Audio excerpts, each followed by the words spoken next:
Okey.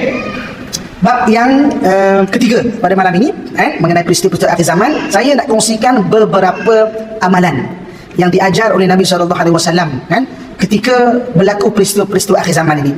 Yang pertama, tuan-tuan kena menghafal sikit. Hafal surah Al-Kahfi ayat 1 sampai 10.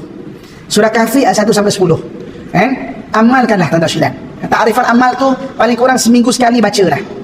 Paling kurang maksudnya surah Kahfi ayat 1 sampai 10. Alhamdulillahilladzi anzala ala 'abdihi alkitaba wa lam yaj'al lahu 'iwaja.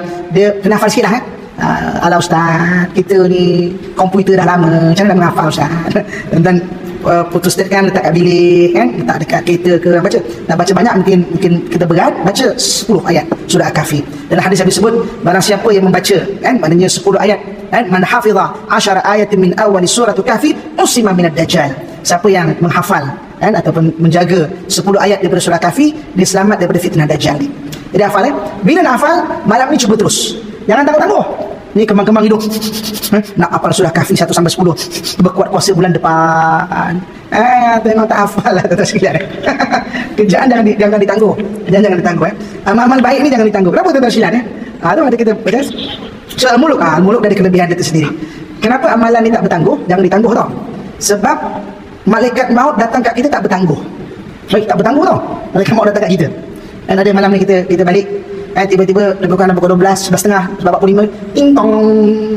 Kita pun buka, siapa datang pakai serban ke jubah mau nak buta ni kan. Kita buka pintu. Assalamualaikum cik. Waalaikumsalam. Saya nak cari haji sekian-sekian ni. Oh, saya lah. Awak ni siapa? Saya ni malaikat Israel. Datang ni nak cabut nama tuan. Boleh tak boleh? Kalau tak boleh saya balik je. Agak-agak kalau dia bagi pilihan anda tak tahu nak. Oh, tahu sekalian janganlah cabut saya dulu. Cabutlah orang sebelah tu, saya dengan demam semalam. Kita tunjuk orang lain. Amalan yang ditangguh. Ada beberapa amalan tak boleh buat semua, jangan tinggal semua, terutama yang penting-penting. Okay, ini antara yang pertama, surah Kahfi ayat 1 sampai 10.